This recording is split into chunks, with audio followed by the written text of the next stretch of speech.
this side, when did Columbus, or not Columbus came, but other people came? Yep. The Spanish came on this side. Yep. I'm from a matriarchal community. I'm from the Oneida Nation Wolf Clan. Welcome. My name is Vahandut, means end of the field. And so one of the things that we do in a matriarchal community, my community especially, Six Nations, Haudenosaunee people, I've been transplanted over here, and I've been on this territory in Vancouver since the early 80s. And it's so important to remember that our people have taken care of these lands for thousands of years. That's right. That we didn't need a basic income then. We had all That's right. the glory, all the resources that we needed were here. And they say when the tide was out, the table was set. Food was ready. Food was ready for people. Thank you, now sister. Our people have been deprived, been restricted. Colonization has happened to our people and placed us on tiny reserves. Can I get my water? Do we have water, please?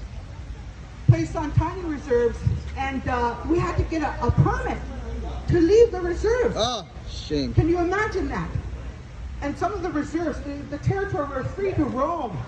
North America, Turtle Island, there were no borders. That's right. My mother tells me, reminders me to know where I come from, and I teach that to my daughter as well. Who you are and where you come from is so very important. And that we come from a matriarchal community. And when patriarchy and when colonization took over, that's the first thing they attacked was the women. That's right.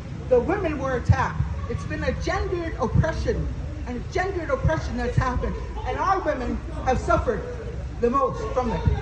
Take a And break. we see that today. And Take some steps. And it's happening. Yeah.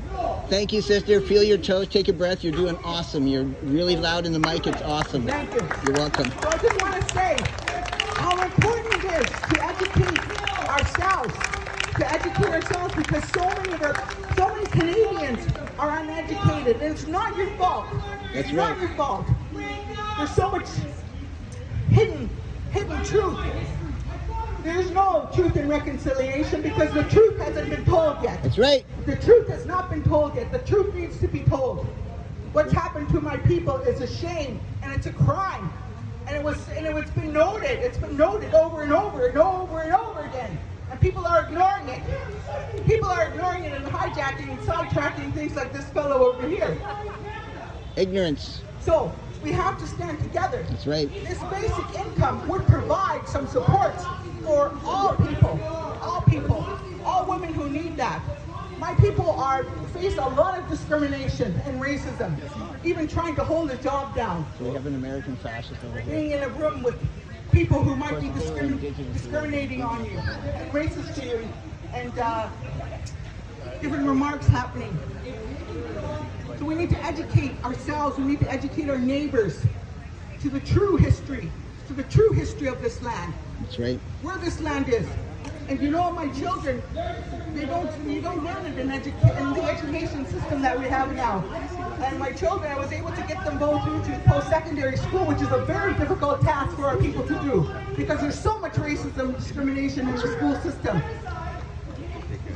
It's so much discrimination and racism That's in the right. healthcare system, in the justice system.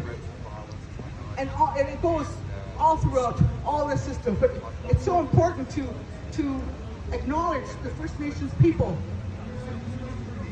as our friends, as our neighbors, as our colleagues. And I wanted to mention about September 30th. We see all the shoes that are lined here and how it's so important. You know, for me, I felt it was a bit of a slap in the face when the government issued a holiday for Canadians for September 30th for Truth and Reconciliation. But we know there's no truth. The Canadians are blinded. You're blinded. You're kept blinded, and it's purposefully done. So that you don't know the truth, and you don't realize who the title holders are of this land, and you don't realize how much oppression our people have faced, and how we need to support First Nations people, especially and to learn more about them, from where you come from, whose land you're on, whose territory you come from. Thanks for staying loud. September 30th is an important day for all residential school survivors and all of our people. And I was thinking that, you know, it would be a good thing if the Canadians mainstream could donate a day's pay, because you're going to get a holiday on September 30th. So I thought, what could they do? They could donate a day's pay, that day's pay. Donate that day's pay to an indigenous organization, to a First Nations community. Awesome idea. Our organizations are overworked and underfunded. Extremely. Right.